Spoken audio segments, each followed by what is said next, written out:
guys, I'm just going to record a quick video on Euro USD here. Just a quick breakdown on this pair. I always start with the top down, which means the higher time frame. Now, a lot of people don't utilize that time frame due to the point that they think that it's too high and each candle is 1 month. Okay. Now, that is completely wrong. You need to utilize every bit of information. So every single information possible. It's not there just for fun and games and to look pretty. Now we can see clearly that we are in a downtrending market, and I use 2 moving averages. I also use 2 others, but these are my main sort of settings that I do use. Now I use the exponential moving average, the 8 and the 18. I'll show you guys how to set that up. If you can go into your indicator search bar, type in moving. Now that'll give you these 2 moving averages. One of them is going to be 8 blue, so that's going to be 8 blue. The other ones are going to be red, 18. Now, what do moving averages do? They help you filter out the noise in the market, and also you can utilize them as dynamic support and resistance. They do cross over, so when a trend finishes, you see the crossover, the break, and then a new trend happens. I wouldn't use them as the main reason to why you should or shouldn't enter a market, but I do use them with a lot of my strategies. A lot of my methods that I use include the moving average, counter trend break, or even just a good follow-up on where the trend's heading overall. We can see here that the trend's clearly going down. We had this break here. We do have price here, so we are at a support, but overall the market's heading down. If we come down to a weekly time frame, we can also see that same trend. The moving averages are facing down, and we are making these lower high points. Okay, so with highs and lows, you want to be buying at the pullback. Okay, you can sell at the top, but it doesn't last as long. You need to know if you're in a run or if you're in a pullback. So this is pullbacks. That's a run. That's a pullback. That's a run. Okay, you can sell at the top of a pullback, but it is only very short term before the market continues its overall direction. This being a downtrend, it's the complete opposite. So you've got the run, you got the pullback. So you want to be selling at the pullbacks. Always sell at the pullbacks. You can buy at the lows, but once again, it's short term because the overall market is down. Okay, so that's pretty much what we're looking at here on a weekly time frame. If we come down to a daily, weekly is very important. So is monthly. But once we start coming down into a daily and a 4-hour, we can start seeing trends within trends. Okay, this daily time frame is very important because all these points here are selling points, because each candle represents 1 day. Okay, your candles and your charts probably are laid out with a different background and candlestick colors, and that's fine. You don't have to have your candles the same color as I have. Now we can see that prices have been restricting this area, have not broken this point. So you look at the build up of prices, you look at candlestick reversal patterns. So also the candle wicks tell a story. If a candle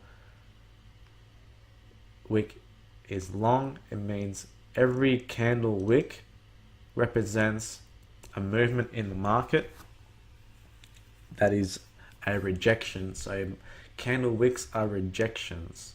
Okay, The longer the wick, the longer the rejection. Alright. And also you've got these low test candles, high test candles. See how the moving averages have gone down. Prices fell, came back into the moving average, acted as resistance, and then fell back down. Alright, so let's just focus on the current sort of price area. If we can come down to the 4 hour, we can look at more detail. Okay, so let me just clear up this chart. So let's go back to the daily and mark out the daily trend. So this is the bottom of the daily trend. This is the top. Okay, come down to a 4 hour. See how that was the daily bottom and top? Bottom and top, so support and resistance. Okay, we can see there's a trend within that trend. Okay, so you want to be buying at the pullbacks of the uptrend. Okay, so all these points are pullbacks of the uptrend. All right, we can also add a trend line for direction. So a lot of people don't want to use certain tools or moving averages. I like to have as much reason to why I should enter the market and why I shouldn't. Okay, so you need at least 3 to 4 confirmations to why you should enter the market, and these are the reasons why I should, because we're clearly in an uptrend. We had a break. Okay, so a break of structure is when the market is heading up. All right, so you got all these higher low points. As soon as a higher low point is broken and makes a new low, we wait for the pullback. Okay, once we get the pullback and prices don't want to go any higher, and we look for a reversal candle pattern to enter off, possibly even a Fibonacci level. So we can go into Fibonacci shortly. So say if the price pulls back into the 38.2, we can see ourselves hit target 1 and target 2. So the minus 27 target 1 and the minus 61.8 is target 2. Okay, and that's clearly what we got around this sort of area. So we got the break and the retest. So if we add the fibs from the previous high to the low, we got the 38.2. Okay, moving averages are still heading down, acting as dynamic resistance. Alright, are you catching on to this now? Now you can enter straight off the daily time frame, 4 hour time frame. I wouldn't be entering of weekly and monthly. I would only utilize those time frames as longer term trend direction bias time frames. So every single information on the chart is important. We can also see that if we enter this trend line here, we got the break and the retest with the bearish engulfing. So the black candle engulfed the blue candle, we can enter straight off there. We also got the moving average crossover, the 38.2 rejection on the 4 hour. So many reasons, guys. So many reasons why you shouldn't enter this market.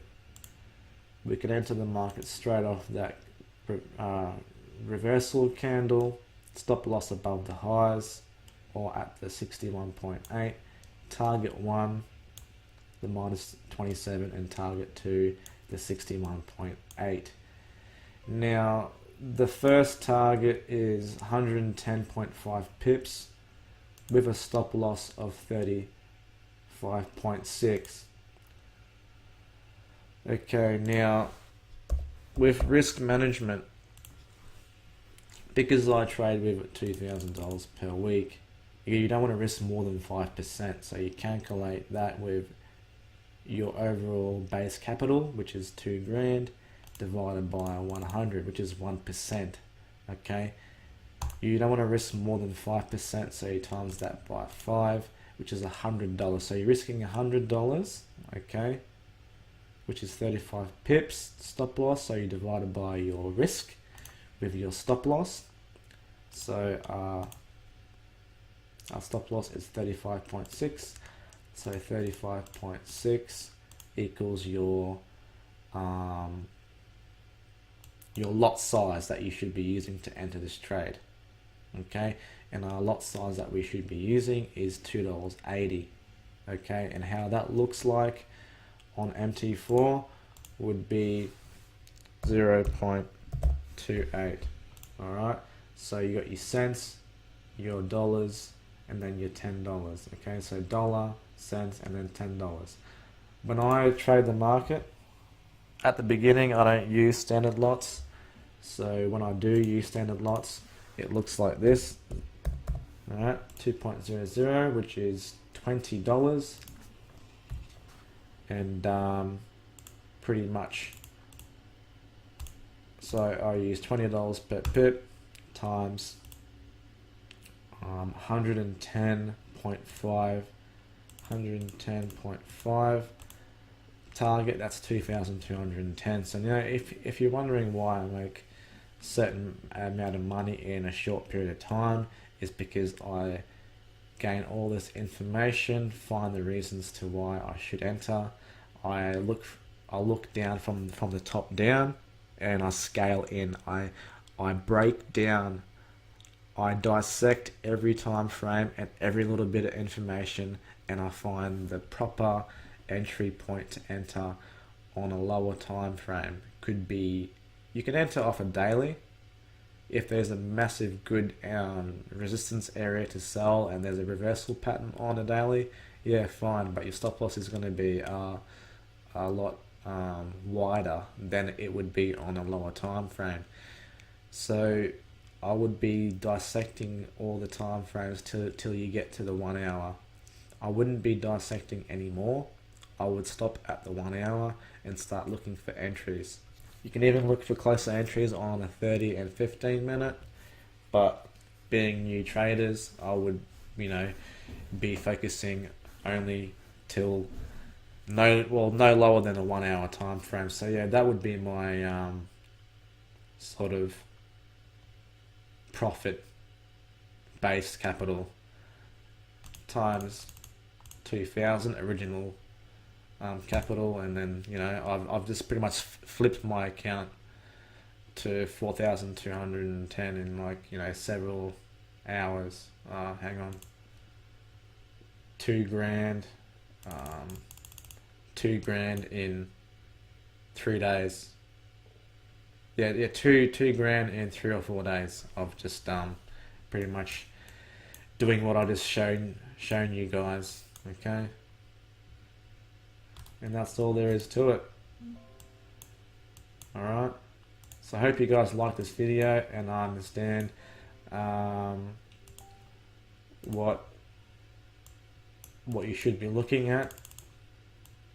Now, if you were to buy this, obviously, prices are still down. Okay, prices are still down. So it's like this. Alright, now all these points here are